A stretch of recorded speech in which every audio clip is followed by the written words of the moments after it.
Bonjour, travailler avec son conjoint, quel statut, quelle protection, quelle retraite? Pour en parler, j'ai le plaisir de recevoir un invité, Guillaume Delécluse, responsable marketing et communication de la SMA Vie BTP. Bonjour. Bonjour. C'est une société d'assurance mutuelle spécialisée, je crois, dans les assurances des personnes.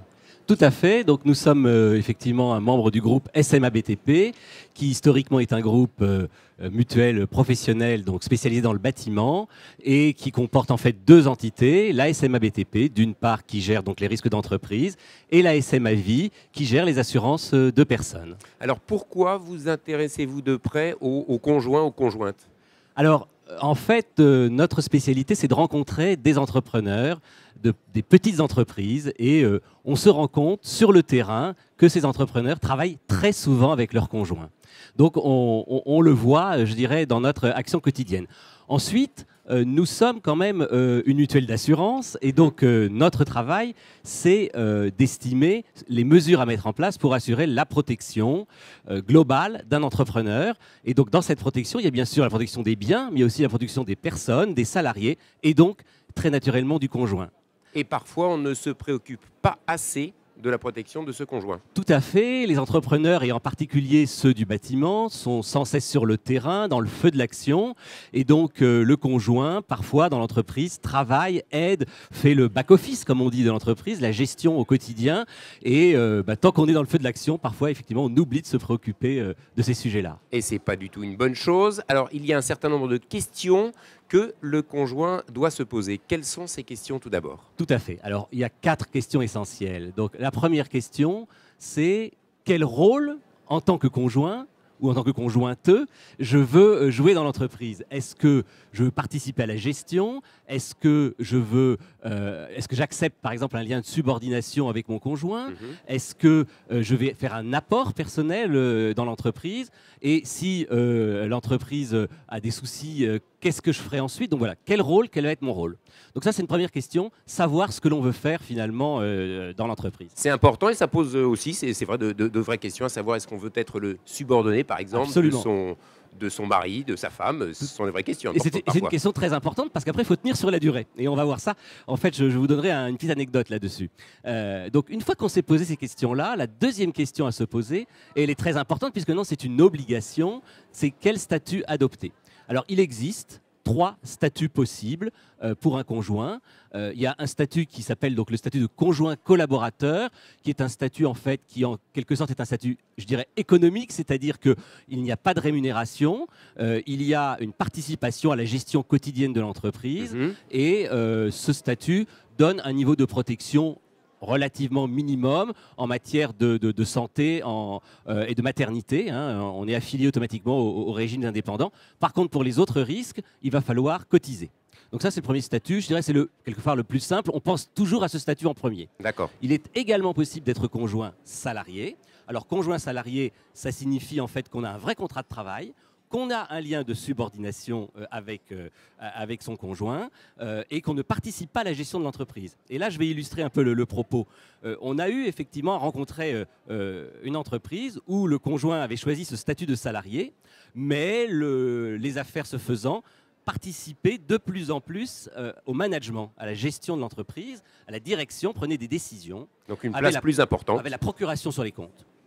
Et le couple se sépare.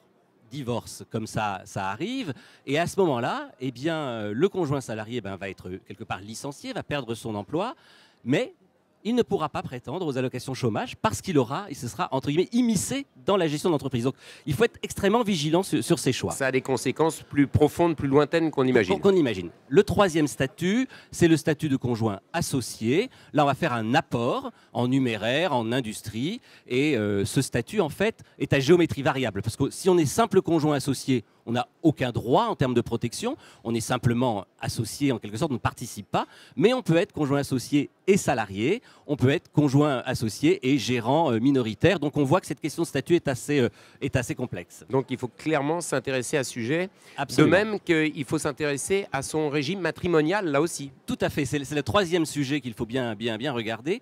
Le choix du régime matrimonial a une incidence importante en cas de difficulté.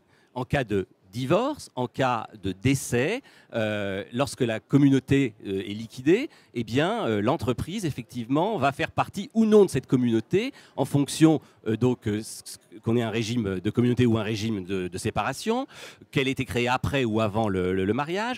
Et donc, effectivement, un conjoint pourra ne pas conserver éventuellement son entreprise après le décès du chef d'entreprise si le régime matrimonial n'est pas le bon, parce qu'il sera en concurrence avec d'autres héritiers qu'il ne pourra peut-être pas indemniser.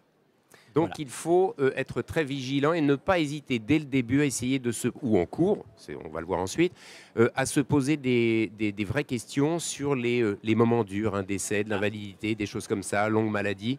C'est important.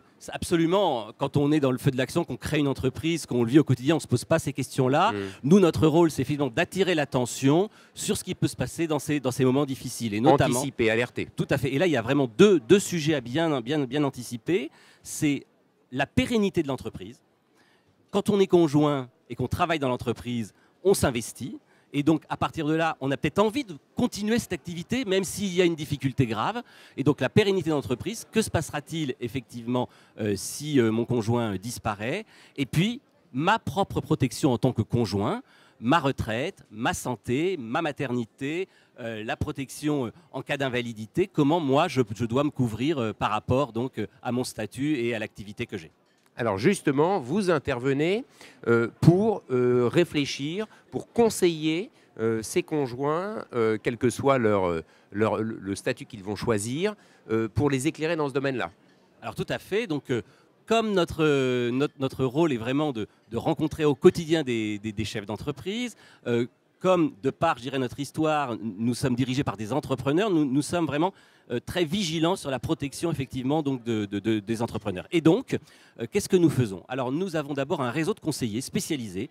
Donc, on a plus d'une centaine sur la France qui rencontrent au quotidien donc ces entrepreneurs et qui vont diagnostiquer les situations, soit au moment où l'entreprise se crée, soit tout au long de la vie de l'entreprise. Il est important de rencontrer un conseiller régulièrement car sa situation évolue. Concrètement, je suis conjoint, je peux venir vous contacter pour avoir des renseignements sur quelle bonne solution adopter pour me protéger, ma position dans l'entreprise, etc. Ça se passe comme ça. Tout à fait, il ne faut pas hésiter à le faire. C'est un service que nous apportons à tout entrepreneur, à tout conjoint qui nous contacte. Et un peu partout en France. Et partout en France, absolument.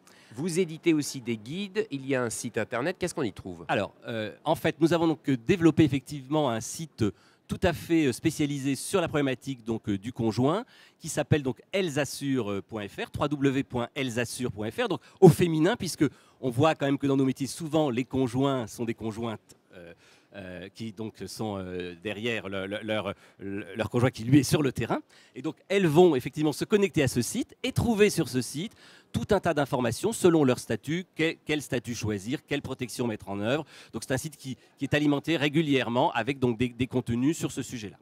D'autre part, nous éditons toute une collection de guides. Alors, la SMA BTP est très connue, je dirais, pour éditer des contenus, des guides métiers. Et donc, nous avons sur ce sujet-là également donc, des guides, du patrimoine, guides du professionnel indépendant, guides de la retraite en entreprise, qui vont donc permettre effectivement de se poser les bonnes questions et ensuite eh bien, d'approfondir avec un conseiller pour trouver donc, les solutions à mettre en place. Vous avez aussi, et c'est important, une gamme de solutions d'assurance adaptées à ces différents statuts. Alors tout à fait, les statuts sont différents, les solutions d'assurance complémentaires sont adaptées au statut.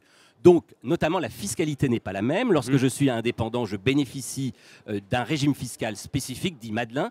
Et donc là, il y a des produits spécifiques à mettre en œuvre. Et cette gamme doit être effectivement adaptée à cette fiscalité. Lorsque je suis salarié, je n'aurai pas nécessairement les mêmes préoccupations, puisque j'ai une protection de par mon statut de salarié. En revanche, je peux aussi me poser la question de la pérennité de l'entreprise et, par exemple, m'intéresser aux produits hommes-clés qui vont permettre d'indemniser l'entreprise en cas de défaillance d'un homme clé, donc par exemple du chef d'entreprise. Vous me disiez, et on va terminer presque là-dessus, en préparant cette émission, les conjoints, les conjointes s'intéressent davantage à ces problématiques-là aujourd'hui, un petit peu plus qu'avant.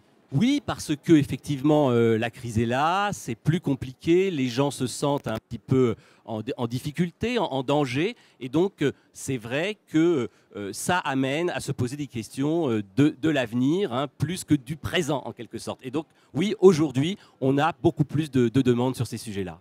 Dernier point et qui n'est pas le moins important, c'est gratuit. Vos conseils, votre écoute, ce que vous pouvez diagnostiquer, c'est gratuit pour celle qui vient vous voir.